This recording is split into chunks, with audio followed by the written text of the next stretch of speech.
গতকালকে যখন আপডেট দিতে এসেছিলাম আবহাওয়ার, তখন বলেছিলাম ঘূর্ণিঝড় সেনিয়র অন্ধ্রপ্রদেশ কিংবা তামিলনাড়ুর দিকে যাচ্ছে। আর তখন এটাও বলেছিলাম যে 2-1 দিন পরে দেখবেন পরিবর্তন হবে গতিপথের। আজকে দেখতে পাচ্ছি আমাদের বাংলার দিকে আসছে ঘূর্ণিঝড় সেনিয়র, এবং অবশ্য ওড়িশার উপকূলে প্রথমে আঘাত হানবে। আপনাদের দেখাই পুরো বিষয়টা। দেখুন, আজকে হচ্ছে 21শে নভেম্বর 2025 এবং আজ হচ্ছে শুক্রবার। আগামী রবিবার দুপুর নাগাদ আমরা দেখতে পারবো একটি ঘূর্ণাবর্ত বঙ্গোপসাগরে তৈরি হচ্ছে। 24 তারিখে ঘূর্ণাবর্তটি তৈরি হয়ে যাবে। 25 তারিখে তার থেকে নিম্নচাপ তৈরি হবে। 26 তারিখে হয়ে যাবে ঘূর্ণিঝড়। এবং আপনারা দেখুন, অদ্ভুতভাবে দুখানা ঘূর্ণাবর্ত লক্ষ্য করা যাচ্ছে বঙ্গোপসাগরে 26 তারিখে। পরবর্তী সময় 27 তারিখে এই দ্বিতীয় যে ঘূর্ণাবর্ত সেটি কিন্তু ভেঙে যাচ্ছে, সেটির থেকে বড় রকম কিছু হচ্ছে না, কিন্তু বড় রকম হচ্ছে প্রথম তৈরি হওয়া ঘূর্ণাবর্তটি। 27 তারিখ দুপুরের দিকে এই ঘূর্ণিঝড় যে তৈরি হবে, নাম হবে সেনিয়র, সে কিন্তু 75 কিলোমিটারের উপরে গতিবেগ অ্যাচিভ করে ফেলছে। ফলে ইউএইর দেওয়া এই নাম সেনিয়র সে কিন্তু আখ্যা পেয়ে যাবে। এরপর 28 তারিখের দিকে আমরা যদি দেখি, 28 তারিখের দিকে যতটা গতিপথ বা গতি প্রকৃতি, তাতে আপাত দৃষ্টিতে মনে হতে পারে আমাদের দক্ষিণ ভারতের দিকে আসছে, কিন্তু তারপরেই একটা মোচড়। এখনও পর্যন্ত দেখুন, এই যে আজকের যে আপডেটটা আমরা দেখতে পাচ্ছি, সেটাই যে ফাইনাল হবে সেটা কিন্তু কথা দিতে পারছি না। এর পেছনে কারণ আছে। এর পেছনে কারণ, যখন এই 24 তারিখে ঘূর্ণাবর্তটি তৈরি হবে এবং 25 তারিখে সেটি নিম্নচাপের আকার ধারণ করবে, তখন এর গতিপথ, গতি প্রকৃতি, গতিবেগ আরও স্পষ্টভাবে আমাদের সামনে আসবে। কিন্তু এখন যেটা দেখতে পাচ্ছি তাতে 28 তারিখে ল্যান্ডফল হওয়ার কথা ছিল, আজকে দেখতে পাচ্ছি 28 তারিখে ল্যান্ডফল হচ্ছে না, বরঞ্চ 28-29 তারিখের দিকে এটি আরও উত্তর ও উত্তর পশ্চিমের দিকে এগোচ্ছে। এবং এগোনোর সময় সে কিন্তু উপকূল ধরে ধরে এগোতে থাকবে আমাদের ভারতের।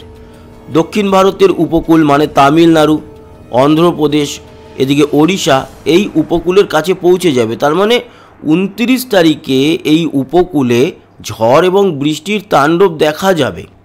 তবে প্রপার ল্যান্ডফল আরও পরে হবে। যদি আমরা 30 তারিখে দেখি, তাহলে 30 তারিখের দিনটাও থাকবে অন্ধ্রপ্রদেশ উপকূলে এই ঘূর্ণিঝড়টি। 1 তারিখে সেটি কিন্তু একেবারে উপকূল ধরে ধরে এগোবে বিশাখাপট্টনম। তারপরে 1 তারিখে রাতের দিকে ভুবনেশ্বর, পুরী হয়ে ভুবনেশ্বর, তার মানে পুরো উপকূল ধরে ধরে সে এগোচ্ছে। 2 তারিখ নাগাদ সেটি পৌঁছাবে আমাদের বেঙ্গলের দিকে। যদিও যখন আমাদের পশ্চিমবঙ্গে প্রবেশ করবে, সেই সময় এ ঘূর্ণিঝড় হিসাবে নয়, নিম্নচাপ হিসাবে প্রবেশ করবে। ফলে ঝোড়ো হাওয়া এবং ভারী বৃষ্টি আমাদের বেঙ্গলের দিকেও আসছে, এরকমটা আজকের এই মুহূর্তে দেখতে পাচ্ছি। আবারও বলছি, এই গতি প্রকৃতি কিন্তু এখনও আমরা যেটা আভাস পাচ্ছি সেটা নাও হতে পারে। আবার হয়তো আমরা কালকে দেখব বিশাখাপট্টনমের দিকে আঘাত হানছে, তারপরের দিন হয়তো দেখব ভুবনেশ্বরের দিকে। এরকম করতে করতে মোটামুটি 25-26 তারিখ নাগাদ এর একেবারে গতিপথ, গতি প্রকৃতি, গতিবেগ সমস্তটাই সুস্পষ্ট হয়ে যাবে।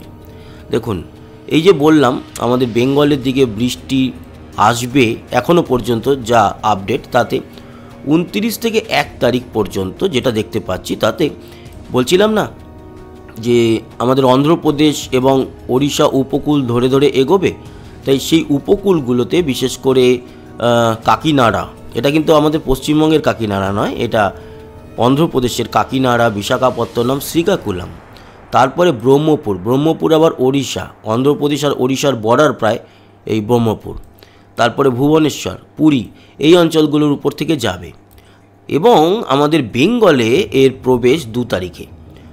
2 ও 3 তারিখ এই দুটো দিন আমাদের দক্ষিণবঙ্গ এবং বাংলাদেশ ও ত্রিপুরাতেও ভারী এফেক্ট পড়বে। ভারী এফেক্ট বলতে ঘূর্ণিঝড়ের এফেক্ট বা ঘূর্ণিঝড়ের আফটার এফেক্ট। আচ্ছা, আপনাদের জানিয়ে রাখি, আজকে আমাদের দক্ষিণবঙ্গে কিন্তু বেশ ভালো রকম ভূমিকম্প অনুভূত হয়েছে, রিক্টার স্কেলে 5.5। এবং বাংলাদেশ এই ভূমিকম্পের উৎপত্তি স্থল ছিল সেটাও জানা গিয়েছে। ক্ষয়ক্ষতি অবশ্য সেরকমভাবে কোনো খবর নেই। যাই হোক, তো এই হচ্ছে গিয়ে সম্পূর্ণ আপনাদেরকে দেখালাম এখনো পর্যন্ত যা গতিপথ, তাতে বাংলার দিকে মানে বিশেষ করে অন্ধ্রপ্রদেশ, ওড়িশা, বাংলাদেশ, ত্রিপুরা এই রুট ধরে ঘূর্ণিঝড় আসবে এরকমটা আজকে দেখতে পাচ্ছি। আবারও কিন্তু বলছি যে এই গতিপথ পরিবর্তনশীল, প্রতিনিয়ত আমরা দেখব। আজকেই হয়তো সন্ধে বা রাতে আমরা যদি ম্যাপ দেখি তাহলে দেখতে পারবো হয়তো অন্যদিকে যাচ্ছে। এই প্রবণতা থাকে, আপনারাও জানেন, আমরাও জানি। তো যেরকমভাবে এগোচ্ছে সেরকমভাবেই আপডেট আসছে, আপডেট দিচ্ছি। সেই অনুযায়ী কিন্তু আমাদের যারা এই বাহিনী আছে, মানে এই ধরনের যে উপকূলরক্ষী যাদেরকে বলা হয়, বা সেই রাজ্যের সরকার, যেরকম এই যদি গতি প্রকৃতি হয় তাহলে বা গতিপথ হয় তাহলে কিন্তু অন্ধ্রপ্রদেশ, ওড়িশা এবং আমাদের পশ্চিমবঙ্গ তিন রাজ্য সরকারকেই ব্যবস্থা রাখতে হবে। তবে এখনই অত তৎপরতার দরকার নেই। এই তৎপরতা 23-24 তারিখ নাগাদ নিয়ে নিতে হবে, কারণ 25 তারিখের মধ্যে আমরা শিওর হয়ে যাব কোন অঞ্চলের মধ্যে দিয়ে যাবে। তখন এই তৎপরতা আমাদের নিতে হবে। কিন্তু আগে থেকে উপকূলরক্ষী বাহিনীর এই ধরনের সিস্টেম থাকে। এবং আপনাদের এটাও জানি রাখি, বাংলাদেশ তাদেরও কিন্তু নিতে হবে ব্যবস্থাপনা, কারণ এই নিম্নচাপ মানে ঘূর্ণিঝড়ের আফটার এফেক্ট, নিম্নচাপ বাংলাদেশের উপর থেকেও যেতে পারে, সেরকমটাই দেখতে পাচ্ছি। আজকাল পরশু সেরকম তো কোনো বৃষ্টি নেই। বৃষ্টি যদি হয় আর ঘূর্ণিঝড় যদি এই পথেই আসে তাহলে বড় লেভেলের পরিবর্তনটা 1-2 তারিখে আসবে। কিন্তু এই কটা দিন মানে বিশেষ করে 21 থেকে 27 থেকে 29 পর্যন্ত কিংবা 1 তারিখ পর্যন্তও যদি আমরা দেখি তাহলে দক্ষিণ ভারত, শ্রীলঙ্কা, আন্দামান, ওড়িশা, অন্ধ্রপ্রদেশ এই অঞ্চলগুলোর উপরে বৃষ্টি থাকলেও আমাদের পশ্চিমবঙ্গের উপরে দার্জিলিং ছাড়া আর কোথাও বৃষ্টি হবে না। তারপরেই পরিবর্তন যেটা বললাম 2-3 তারিখে কিন্তু দক্ষিণবঙ্গ এবং বাংলাদেশেও সেই বৃষ্টি আসতে পারে। এই হচ্ছে গিয়ে এখনও পর্যন্ত যা আপডেট পেলাম সেটাই আপনাদের জানালাম। আচ্ছা, আরও একটা বিষয়ের উপরে আমরা নজর দিই, কারণ ঘূর্ণিঝড় যে আসবে সেটা এই ECMWF বলেনি, বলেছিল GFS মডেল। তো GFS মডেল কি বলছে সেটাও আমরা একবার দেখে নিই এই ঘূর্ণিঝড় সম্পর্কে। GFS মডেলও বলছে 24 তারিখ নাগাদ ঘূর্ণিঝড় তৈরি হবে, 26 তারিখ নাগাদ ঘূর্ণিঝড় তৈরি হবে, 24 তারিখ নাগাদ ঘূর্ণাবর্ত তৈরি হবে, 25 তারিখে নিম্নচাপ, 26 তারিখে ঘূর্ণিঝড় এবং 28, 29 যদি আমরা দেখি 30, 1-2 তারিখে ল্যান্ডফল দেখাচ্ছে। সেই ল্যান্ডফল দেখাচ্ছে ওড়িশার পুরী, ভুবনেশ্বর, পারাদ্বীপের কাছে। আর তারও এফেক্ট আসবে বাংলার দিকে। তবে ECMWF যতটা বলছে GFS ততটা বলছে না। তো আমরা আপাতত ECMWF যেরকম দেখাচ্ছে সেরকম মেনেই চলছি। তো বাংলার দিকে আসার সম্ভাবনা রয়েছে, তৎপরতা নিতে হবে। পরে লাল সতর্কতা জারি হবে পরে। এখনও পর্যন্ত যেহেতু ঘূর্ণাবর্ত তৈরি হয়নি তাই এখনই কোনো তৎপরতার দরকার নেই। নজর অবশ্যই আমাদের IMD মানে ইন্ডিয়ান মেটেরোলজিক্যাল ডিপার্টমেন্ট তারা অবশ্যই রাখছে এই ঘূর্ণাবর্তর দিকে বা সমুদ্র অঞ্চলে। আজকে তো সেরকম কোনো সতর্কতা দেখা যাচ্ছে না, কোথাও সেরকম সতর্কতা নেই।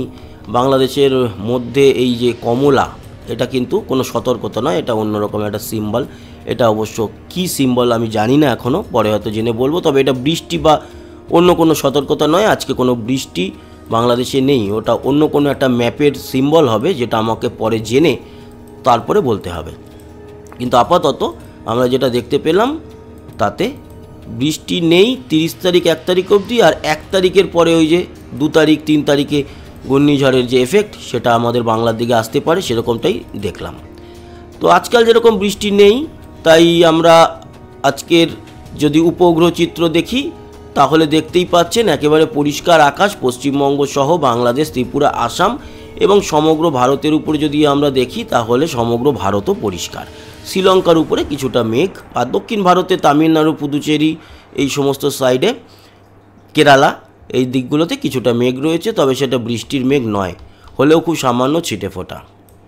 একেবারে মেঘমুক্ত আকাশ কিন্তু পশ্চিমবঙ্গ, বাংলাদেশ, ত্রিপুরা, আসামের। উপগ্রহ চিত্র ছেড়ে আমরা চলে যাব তাপমাত্রা।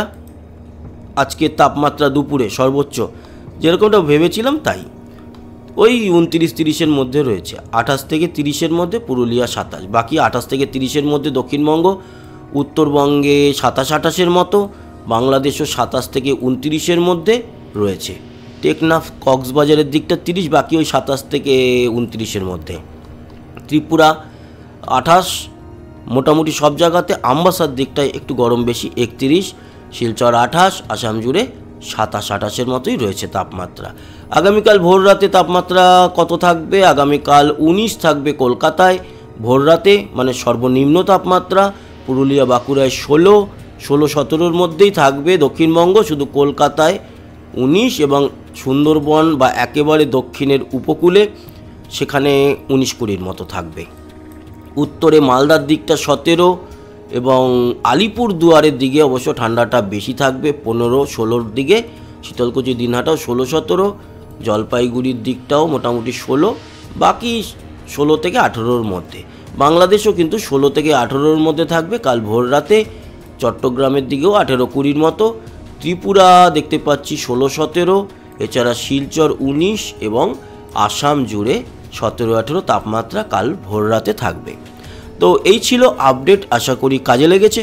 সবাই ভালো থাকবেন, সুস্থ থাকবেন, আবার দেখা হচ্ছে, ততক্ষণের মতো টাটা।